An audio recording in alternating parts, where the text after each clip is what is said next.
엔비디아 그러면 GPU, 칩 업체로 알고 있잖아요.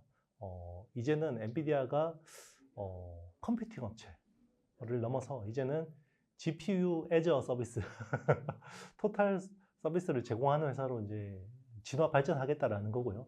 그러니까 이제 기존에는 단순히 이제 칩 공급하다가 이제는 서버 공급하다가 이제 서버를 쌓아서 렉이라고 하죠. 이제 우리 데이터 센터에 가면 이렇게 쭉 이렇게 아파트 같이 있잖아요. 렉까지 공급하고 이제는 아예 데이터 센터까지 다 지어서 공급해 주겠다. 그리고 여기 필요한 소프트웨어들을 다 제공해 주겠다. 기존에 이제 어떤 개발자 생태계인 쿠다뿐만 아니라 이걸 가지고 로봇이나 자율주행차 개발할 때 시뮬레이션, 그러니까 디지털 트윈이라고 하는데 물리 조건이 현실하고 똑같은 거를 만들어줘서 거기서 시뮬레이션 테스트할 수 있는 옴니버스 이런 것까지 제공해주고요. 심지어는 이제 온 디바이스 AI. 엔비디아 그러면 서버 칩인 줄 알았는데 이제는 온 디바이스 AI. 그러니까 엔비디아의 PC용 GPU 있잖아요. RTX라는 게 있잖아요. 이게 30 시리즈 이상부터는 Chat with RTX를 통해서 이 GPU를 통해서 생성형 AI를 쓸 수 있어요. 어떤 식으로냐면 이게 내 컴퓨터 안에 있는 데이터들 있잖아요. 무슨 엑셀 파일이든 워드든 XML이든 이런 여러 가지 파일들을 기반으로 내가 질문하면 답변을 해줘요. AI가. 그런 것까지 다 주겠다. 그러니까 이 AI 혁명은 거의 저인망으로 단 하나도 그냥 누수가 없이 우리 그냥 엔비디아 쓰면 다 해결돼. 이런 걸 보여준 것 같아요. 블랙웰은 이제 보통 이제 엔비디아가 아키텍처 이름을요, 유명한 수학자나 이런 사람들 따서 많이 만들어요. 그러니까 고전에 이제 암페어, 예전에는 테슬라라는 아키텍처도 있었고, 지금 이제 호퍼 이전에는 암페어라는 거였고요. 그러니까 이번에 블랙웰은 미국의 이제 유명한 수학자인데 흑인으로서는 굉장히 어떤 족적을 남긴 이름을 따서 블랙웰이에요. 그래서 원래는 호퍼 칩이 그러니까 암페어가 원래 7나노 기반이었고 호퍼가 4나노였어요.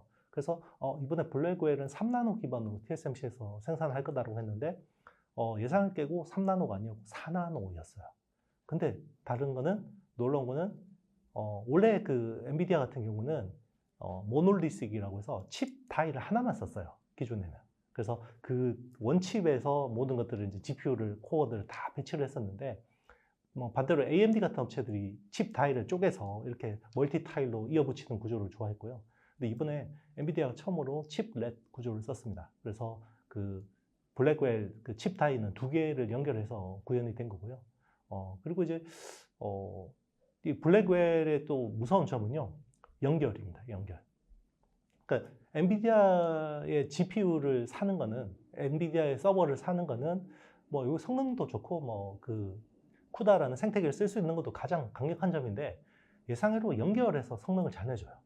그러니까 다른 회사들 거는 이거를 이 칩 간의 통신 있죠. 칩 투 칩 커뮤니케이션 속도에서 이게 좀 상대적으로 떨어지는데 엔비디아는 굉장히 속도가 좋아요. 2019년에 멜라녹스라는 회사를 인수를 통해서 이제 NVLink라는 그거를 이렇게 제공해 주는데 그런 것들이 이제 거의 칩 간의 통신 속도가 너무 빨라서 거의 칩을 한 개처럼 쓰는 것처럼 그렇게 이제 쓸 수가 있는 거고요.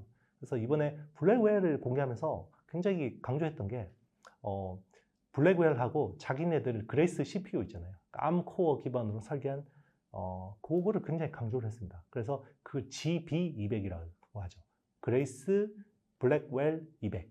그래서 이제 GB200이라고 하고 요거를 그냥 통으로 사라. CPU하고 GPU. 그러면 니네들 이제 고객사들 이 AI 모델링 돌리는데 너무 효율적이다.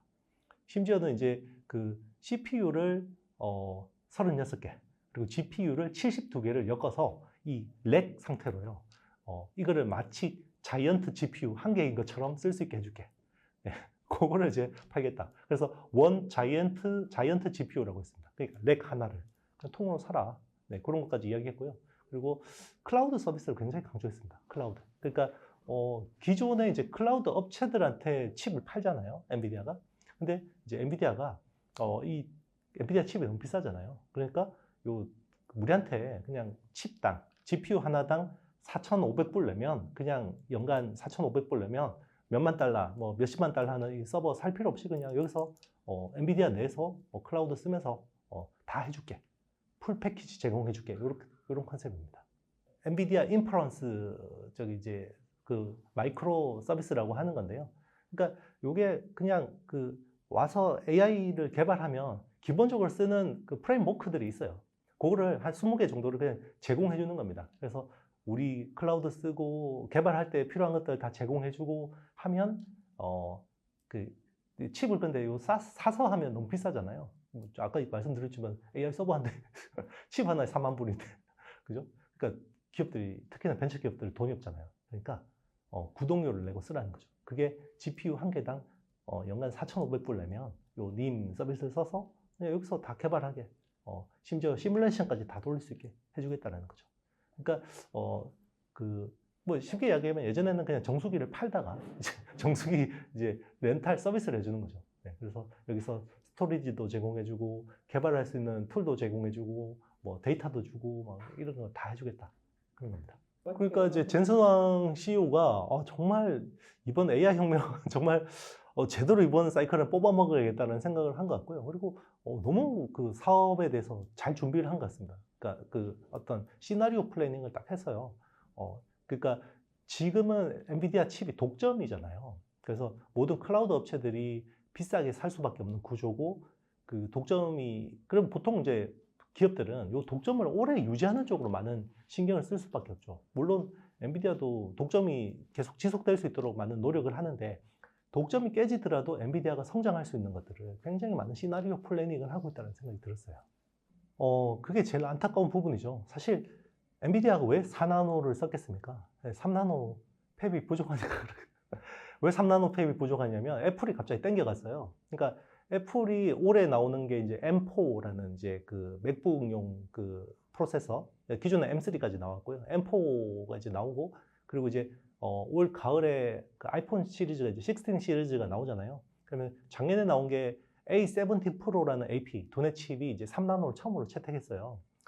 처음으로 채택했고 올해도 이제 당연히 이제 A18 프로가 나오겠죠. 거기에 이제 3나노를 공정 적용하는데 당초 이야기한 것보다 50% 면적을 더 땡겨갔어요. 그게 왜 그러냐면 아마 AI 때문에 그런 것 같아요. 그러니까 이 AI 엔진이 많이 달리면, 그러니까 그 NPU라고 하죠. 그 IP 블록들이 더 많이 올라가면 칩 면적이 커지는데 그게 이제 예상이 없게 TSMC한테 우리가 원래 100이라는 어떤 면적을 주문했는데 150으로 줘 라고 하니까 이제 다른 세컨티어 업체들이 못 받아갔다라고 저는 생각을 하거든요. 그래서 아마 엔비디아가 부득이하게 4나노 공정을 쓸 수밖에 없지 않았을까. 원래 계획이 3나노로 잡혀 있었거든요. 네, 그게 되게 안타까운 부분이고요. 그래서 엔비디아나 AMD나 인텔이나 퀄컴 같은 업체들이 아직까지 삼성전자 파운드리의 3나노 공정에 대해서는 별로 아직까지는 신뢰를 못하는구나 이런 이제 생각이 들었습니다. 그래서 참 이런 부분이 안타까운 것 같아요. 삼성전자 파운드리는 이제 3나노 게이트 올 어라운드라는 신공정에 달려 있고 이게 이제 삼성이 굉장히 어떻게 보면 모험을 한 거잖아요. 이제 승부수를 던진 건데 이게 아직까지는 그냥 좀 별로 신통찮다. 네, 고객들 반응을 보면 그런 부분이 보입니다. 근데 의외로 또 4나노 쪽은 괜찮은 것 같아요. 그러니까 3나노는 아무래도 게이트 올 어라운드라는 신공정에 대해서 약간 좀 걱정이 있는 것 같고요.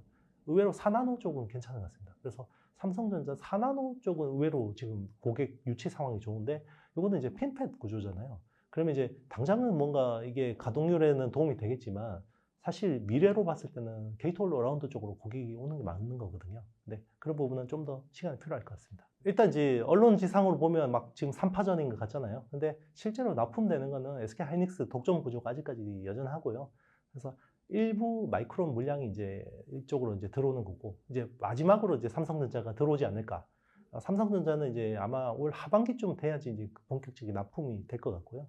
그리고 지금은 이제 AMD 쪽은 콜을 받은 것 같아요, 삼성전자. 그래서 양산 콜을 이야기를 했고, 그런데 지금 엔비디아 향 같은 경우는 아직까지 양산이 퀄리피케이션이 진행 중이라고 이야기했거든요.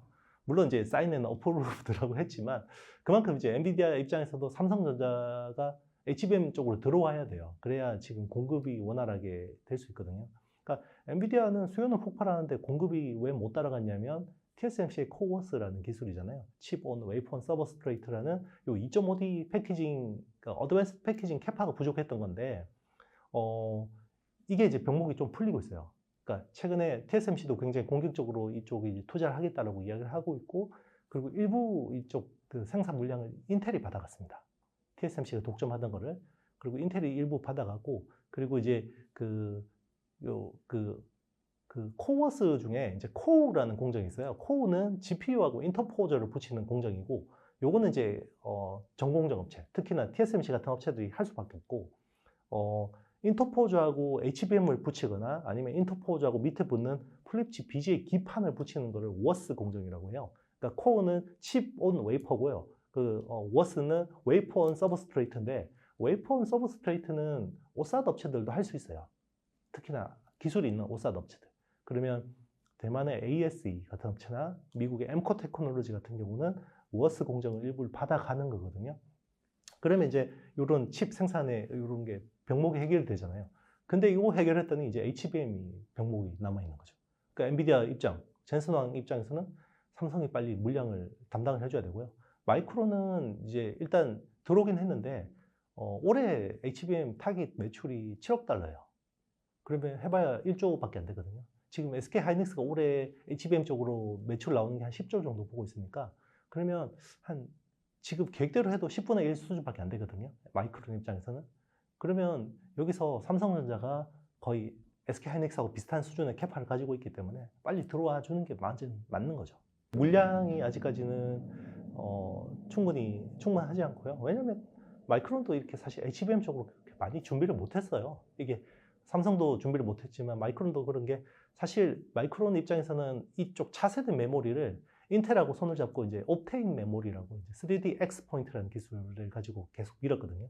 이게 이제 상면화 메모리 기술인데, 이게 될 줄 알았어요. 그래서 오랫동안 했는데 안 되고 서로 이제 헤어지고, 근데 HBM이 차세대 메모리가 돼버린 거죠. 그러니까 기술 방향을 잘못 잡은 거죠. 네, 삼성도 마찬가지고. 그렇죠. 왜냐하면 지금 2분기에 출시되는 H200, 그러니까 기존의 H100에서 H200이 양산이 되니까 그게 HBM3E가 들어갑니다. 그러니까 H100은 HBM3가 들어가고, H200부터 HBM3E가 들어가고, 그리고 블랙웰 아키텍처부터는 HBM3E가 기본이거든요. 그래서 지금부터 양산이 들어가야 되는 게 스케줄상 맞는 거고요. 그래서 아마 SK 하이닉스가 상당 부분 납품을 하고, 여기서 2호나 3호나 물량을 일부 마이크론하고 삼성전자가 담당하는 그런 그림일 것 같습니다. 생산 수율 면에서는 SK 하이닉스가 제일 앞서 있다고 봐야 됩니다. 그래서 지금 제대로 양산을 하는 회사는 유일하기 때문에 SK 하이닉스가 그럼에도 불구하고 생산 수율이 70%가 안 되는 걸로 파악이 돼요. 그래서 10개 만들면 3개를 버리는 상황이고요. 다른 회사들은 뭐 이제 양산 들어가는 거기 때문에 수율이 뭐 제가 봤을 때는 20-30% 수준밖에 안 될 거라고 이제 추정은 하고 있는데, 그런 상황이고, 그리고 칩을, 이게 HBM을 만들면 사실 그 발열 성능이 되게 중요합니다. 발열. 그러니까 왜 그러냐면, 이게 GPU하고 HBM을 2.5D 구조로 해서 딱 붙여놓는 거잖아요. 프로세스 니어 메모리잖아요. 근데 GPU에서 열이 엄청납니다. 그래서 뭐 지금 데이터 센터 열 낮추려고 뭐 갑자기 액체 냉각으로 막 하고 그러다 하잖아요. 그만큼 이제 GPU에서 열이 많이 나는데 HBM에서도 열이 많이 나면 안 되죠. 근데 SK 하이닉스가 하는 방식은 그게 MR 머프라는 기술이에요. 매스 리플로우 몰디드 언더필이라는 기술인데, 그게 발열 성능이 좋습니다. 근데 이제 삼성전자하고 마이크론이 하는 방식은 NCF라는 방식이에요. Non-Conductive Film이라고 하는데, 그 방식이 약간 필름을 층층이 깔아서 중간에 쓰기 때문에 여기서 열 배출 성능이 좀 떨어집니다. 그래서 지금 업계 이야기로는 열 성능이 한 30% 차이가 난다라고 이야기를 하는데, 그런 부분을 또 어떻게 해결할지. 삼성 입장에서는 요 필름을 아주 얇게 7 마이크로미터 수준까지 얇게 하면 거의 발열 성능을 잡을 수 있다고 하는데, 그게 또 쉽지는 않다라는 또 주장들도 만만치 않아서 또 지켜봐야 될 것 같습니다. 그동안에 어떤 독점이 작년에 핵심 화두였고, 연초까지 독점이 화두였죠. 그러니까 AI 가속기라고 하죠. 이제 그 AI를 막 LLM, 라지 랭귀지 모델을 돌리기 위해서는 AI 반도체가 필요한데, 이 AI 가속기는 엔비디아 독점 구조였고, 그리고 이 엔비디아의 가속기를 생산하는 건 TSMC 독점 구조였고, 그리고 이 코어스라는 데서 중요한 부품 중에 하나가 HBM이라는 건데, 그게 또 SK 하이닉스 독점이었고, 그리고 그 HBM을 만드는데 본더, 칩하고 칩을 붙이는 본더는 또 한미 반도체가 독점이었고, 독점이 이제 그 회사들의 프리미엄을 굉장히 끌어올리는 이제 주식시장에서 보면 그런 거였는데, 이제는 살살 독점이 풀리는 것 같습니다. 일단은 AI 가속기 쪽에서도 물론 엔비디아가 여전히 독점 구조를 가지고 가고 있는데, 이번 행사에서 젠슨 황이 이런 이야기를 했어요. 지금은 AI 가속기 쪽에서 80%, 90%의 독점 상태인데 이게 70%대로 내려올 거다. 그렇기 때문에 이제 자기들이 서비스를 붙여가지고 다 이렇게 독점 구조가 깨진 이후에 어떤 것들을 준비하는 거고요. 그리고 TSMC 코어스도 그동안에 독점이었는데 인텔이나 이제 삼성 파운드리나 그리고 오산 업체들이 들어와서 좀 독점 구조가 깨지는 거고요. 그리고 HBM 같은 경우도 지금 SK 하이닉스 독점 구조에서 좀 깨지는 거잖아요. 그런 지금 이제 국면에 접어들고 있다 이렇게 보시면 될 것 같습니다. 그냥 이제 미국 빅테크 쪽으로 본다 그러면 지금은 이제 자체 설계칩 쪽에 생태계가 커지는 거라고 보시면 돼요. 그러니까 일단 독점 구조가 약해지고 있잖아요. 어쨌든 엔비디아는 여전히 강력하게 GPU 애저 서비스를 강화하고 있지만 독점 깨지고 이제 그러면 자체 설계칩들이 많아진다 그러면 설계 툴을 제공해주는 이제 시놉시스, 케이던스, EDA 툴이라고 하죠. 그리고 이제 IP를 제공해주는 ARM 홀딩스나 램버스 같은 회사들이 저는 단기적으로는 이쪽에서 유망할 거라고 보고 있고요. 그리고 국내 주식 쪽에서는 삼성전자 밸류체인이 그동안에는 굉장히 상대적으로 소외받았는데 오히려 삼성전자 밸류체인 쪽 기업들이 좀 수혜를 볼 수 있다고 생각해요. 그래서 삼성전자도 좋고요. 삼성전자하고 같이 움직이는 원익 IPS, 유진테크, DNF 뭐 이런 회사들 좀 주목할 만하지 않을까 생각합니다. 세계 시총 1위 기업이 엔비디아가 될 거라고 주장하는 사람들이 그런 거죠. 지금은 사실 애플하고도 굉장히 많이 붙었고요. 격차가. 이제 마이크로소프트까지 넘을 수 있지 않을까. 저렇게 되면 장기적으로는 가능할 것 같습니다. 그러니까 지금 사업하는 방향성을 보면 이 회사는 완전히 이제 칩하는 회사가 아닙니다. 레벨업을 했다고 봐야 될 것 같아요. 일단 사실 그 AI라는 게 한 비즈니스 모델 측면에서 한 3개 정도로 나눠 볼 수 있어요. 일단 빅브라더를 가리는 파운데이션 AI 모델, 우리 챗 GPT, 오픈 AI 챗 GPT나 이제 구글의 제미나이 같은 게 그 초거대 언어 모델, 파운데이션 AI 모델이라고 봐야 되는 거거든요. 그래서 어떻게 보면 다재다능한 AI 모델이라고 보면 되는 거고, 자, 이 파운데이션 AI 모델의 API 같은 것들을 받아서 서비스를 개발하는 회사들이 있어요. 그게 애플리케이션 AI 모델이라고 합니다. 그래서 이 파운데이션 모델 기반으로 해서 여러 가지 서비스를 만드는 회사들. 그리고 이제 인프라가 중요한데 사실 엔비디아가 인프라 쪽에서 거의 탑인 회사라고 볼 수 있는 거고요.